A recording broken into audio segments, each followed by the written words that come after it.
नमस्कार साथियों, स्वागत है आप सभी का इक्वेटर एजुकेशन पे। उम्मीद है आप सब लोग स्वस्थ होंगे और आपकी तैयारी भी अच्छी चल रही होगी। आज की डेट है 27 अप्रैल और हम शुरुआत करते हैं हमारे करंट अफेयर्स की कि कौन कौन से करंट अफेयर्स हमारे एग्जाम के दृष्टिकोण से इम्पोर्टेंट है। तो सबसे पहले दोनों पेपर का हम देखेंगे फ्रंट पेज। और जैसा कि आप सबको पता है, देखो आचार संहिता लगी हुई है और आचार संहिता में क्या होता है कि बहुत सारे जो न्यूज़ होती है ना, वो पॉलिटिकल न्यूज़ ही इसमें आती है। अब जैसे कोई नई योजना शुरू हो सकती है, न सरकार के द्वारा कोई नई घोषणा हो सकती है, न किसी नई योजना का इम्प्लीमेंटेशन हो सकता है। तो इस तरह से क्या है कि कोई करंट न्यूज़ हमारे लायक अभी न्यूज़पेपर्स में बहुत कम आ रही है। इस वजह से हम एक एक इश्यूज़ लेते हैं और उनको पूरा तरह से डिस्कस करते हैं। तो आज हम देखेंगे कौन कौन सी खबरें हैं जो हमारे लिए इम्पोर्टेंट है। तो चलिए सबसे पहले हम देखते हैं फ्रंट पेज पे। तो सबसे पहले देखेंगे द हिंदू का फ्रंट पेज, कौन कौन सी खबरें हैं जो हमारे लिए इम्पोर्टेंट है। देखिए, सुप्रीम कोर्ट के अंदर हियरिंग चल रही थी ईवीएम को लेकर और ईवीएम में बहुत सारी कमियां बताई गई थी और उसको लेकर सुप्रीम कोर्ट में सुनवाई चल रही थी। और कल सुप्रीम कोर्ट की जो 2 जजेस की बेंच है उसके द्वारा फैसला दे दिया गया है इसके ऊपर। ये फैसला क्या है, इसमें कौन कौन से पॉइंट्स हैं, कौन कौन से क्वेश्चंस उठाए गए थे और उनका क्या क्या जवाब सुप्रीम कोर्ट की तरफ से आया है, इसको हम विस्तार से एक एक पॉइंट वाइज पॉइंट डिस्कस करेंगे।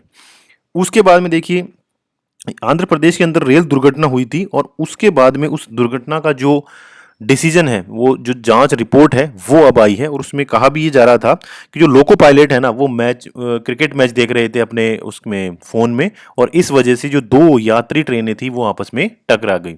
लेकिन अब जांच के बाद में स्पष्ट हुआ है कि ऐसी कोई बात नहीं थी और वो जो टक्कर हुई है वो तकनीकी कारणों की वजह से हुई है। इसके बाद में देखिए, कल आपको पता है हमने देखा था कि 13 राज्यों के अंदर 88 लोकसभा सीटों के लिए कल सेकंड फेज के चुनाव आयोजित किए गए थे। और इस बार फाइनली जो वोटर टर्नआउट रहा है वो रहा है 61%। जो पिछले चरण था उसमें बहुत कम यानी 59% वोटिंग हुई और इस बार 61% वोटिंग हुई है, जो एक अच्छा संकेत है। हालांकि बहुत अच्छा तो नहीं है, लेकिन एक अच्छा संकेत ये कहा जा सकता है।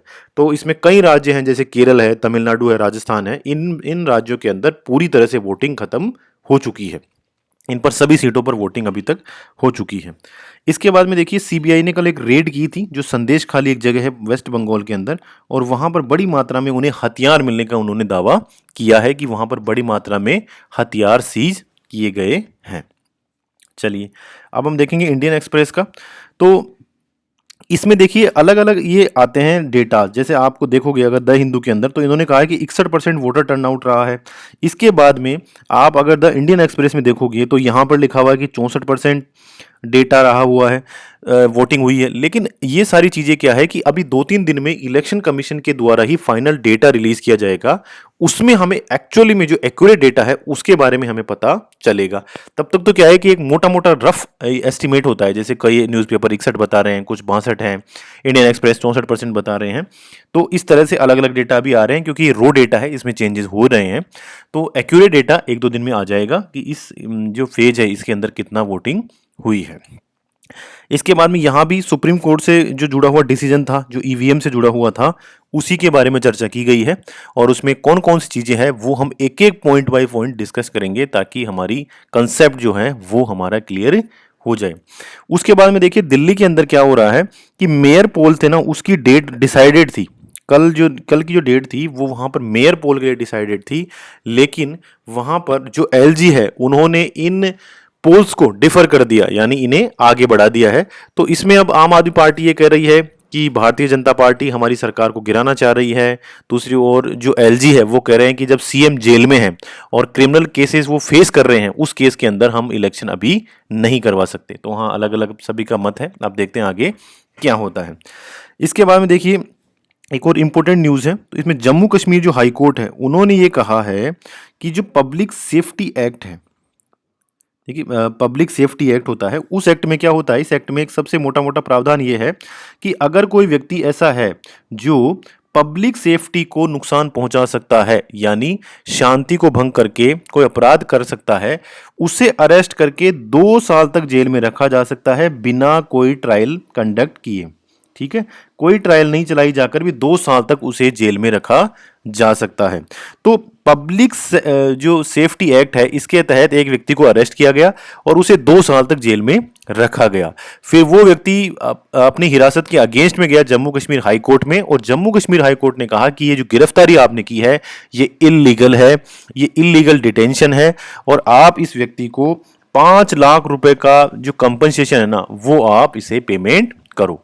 तो जो व्यक्ति के अधिकार हैं उनके संबंध में जम्मू कश्मीर हाई कोर्ट का एक बहुत महत्वपूर्ण ये डिसीजन आया है, जिसमें जम्मू कश्मीर हाई कोर्ट ने कहा है कि पब्लिक सेफ्टी एक्ट का आप मिसयूज नहीं कर सकते। अगर आप पब्लिक सेफ्टी एक्ट का मिसयूज करते हो तो आपके ऊपर पेनल्टी लगाई जाएगी। तो ये कहा गया है जम्मू कश्मीर हाई कोर्ट के द्वारा।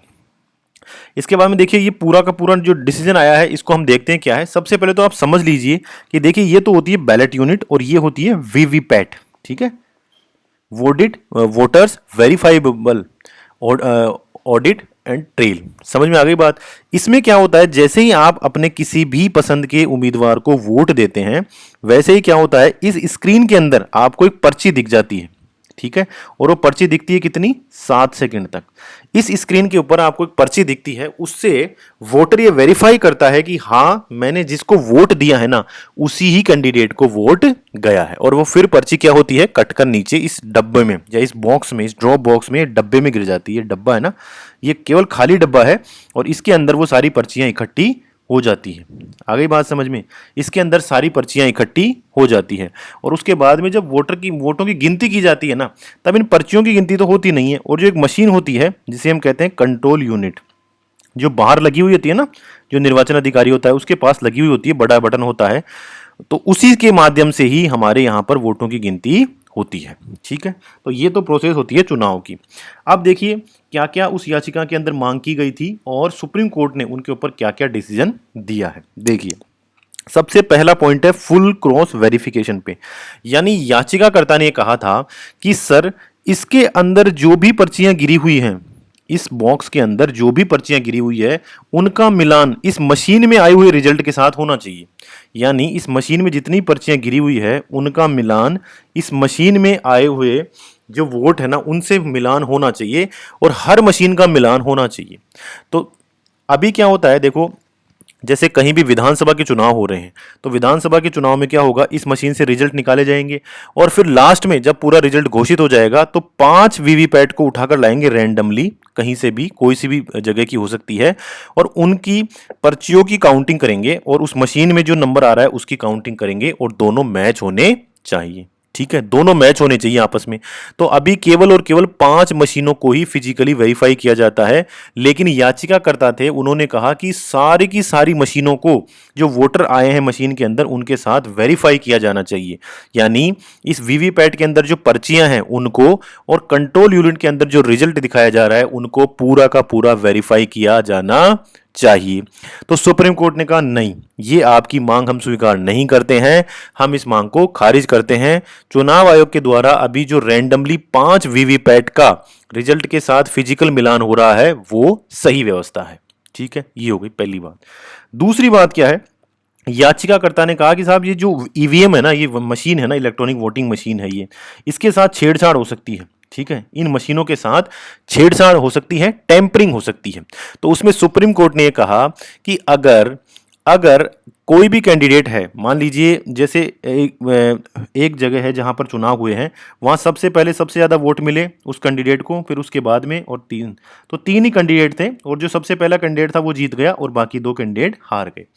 तो सुप्रीम कोर्ट ने इसमें यह आदेश दिया है कि अगर किसी भी कैंडिडेट को यह लगता है कि ईवीएम मशीन में छेड़छाड़ की वजह से वो हारे हैं, अगर दूसरे और तीसरे नंबर पर आए हुए कैंडिडेटों को यह लगता है कि हम तो ईवीएम में छेड़छाड़ की वजह से हार गए, ईवीएम में टैंपरिंग कर दी इस वजह से हम हार गए, तो ये इन दोनों में से कोई भी व्यक्ति जो दूसरे और तीसरे नंबर पे आया ना कैंडिडेट, इनमें से कोई भी व्यक्ति 7 दिन के अंदर अंदर अपील दायर कर सकता है इलेक्शन कमीशन के पास में।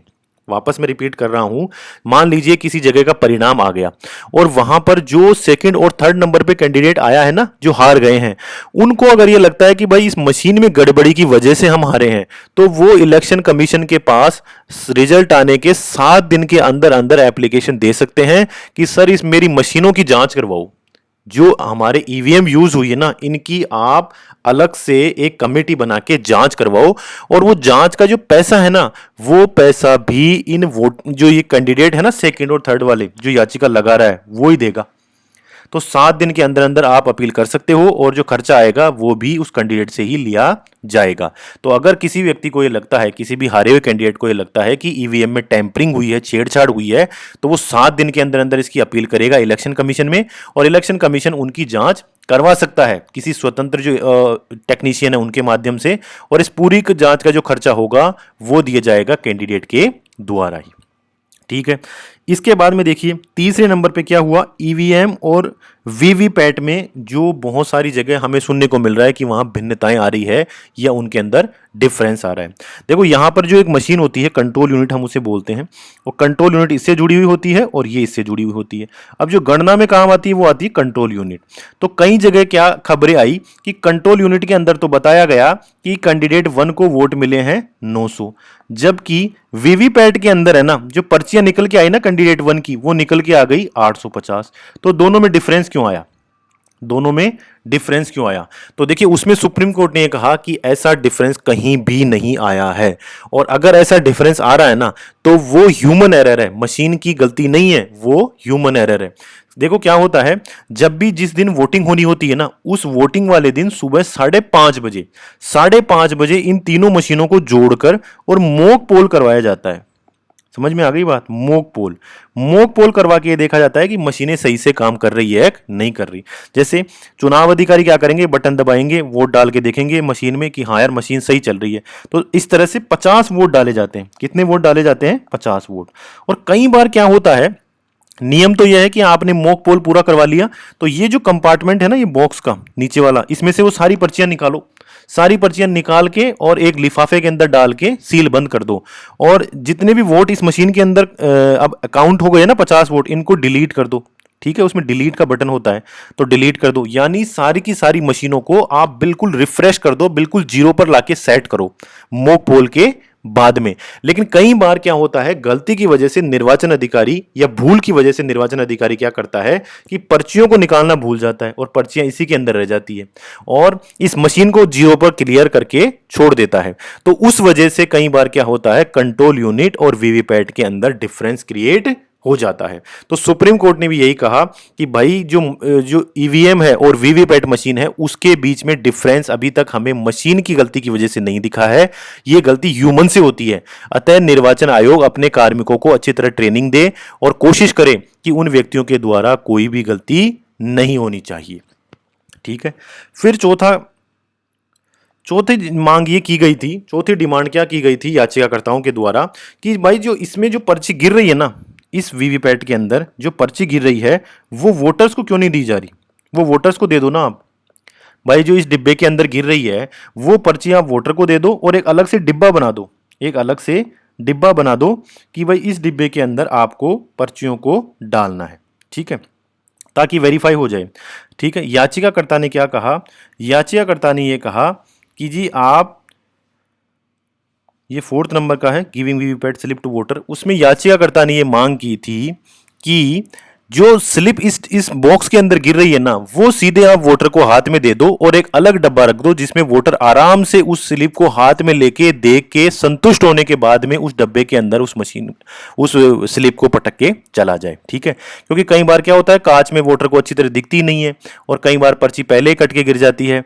तो इस वजह से याचिकाकर्ताओं ने यह कहा था कि भाई आप है ना, जो वोटर को स्लिप दे दो हाथ में, और एक अलग से डिब्बा बनाओ जहां पर वो उसको हाथ में ले जाके स्लिप को और फिर अपने हाथ से वहां पर डाल दे। ठीक है, तो इस मामले में सुप्रीम कोर्ट ने कहा कि नहीं, ये गलत बात है। इसमें क्या होगा, इसमें बहुत सारे लूप होल्स हैं, क्योंकि कई बार हो सकता है वोटर उस पर्ची को लेके भाग जाए, या वोटर उस पर्ची को फाड़ दे, या उसके साथ और भी कोई गलती हो जाए। तो इस वजह से हम वीवीपैट के अंदर जो पर्चियां गिर रही है ना, वो वोटर को फिजिकल रूप से देने का आदेश नहीं देंगे।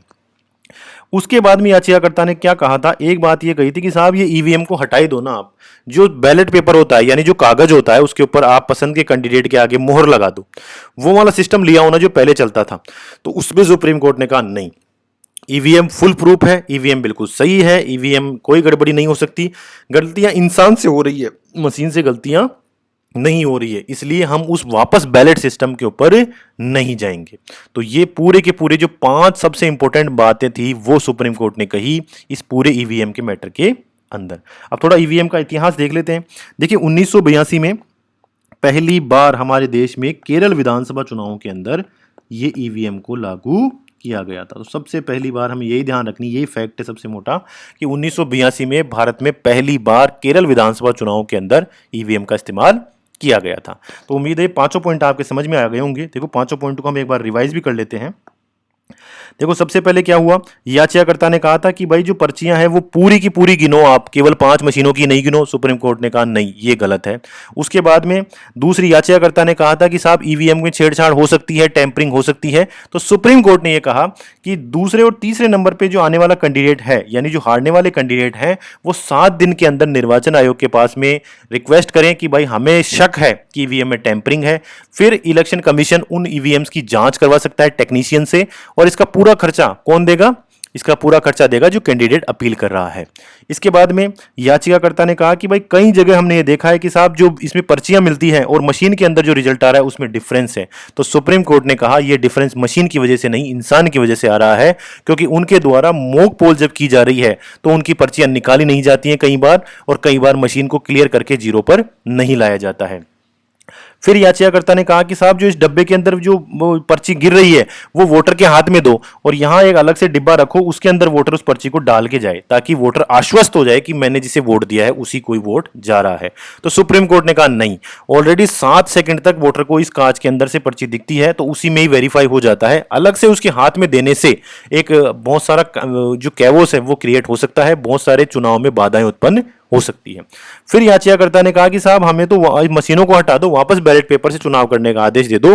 तो सुप्रीम कोर्ट ने कहा नहीं, हम बैलेट पेपर से चुनाव करने का आदेश नहीं देंगे, क्योंकि ये मशीनें फुल प्रूफ है, इनके अंदर गलती की संभावना बहुत कम है, इसलिए इन्हीं का ही इस्तेमाल किया जाएगा। तो उम्मीद है वीडियो आपके लिए यूजफुल रहा होगा, आपके समझ में भी आया होगा पूरा का पूरा कंसेप्ट। आप सभी का धन्यवाद। Thank you very much.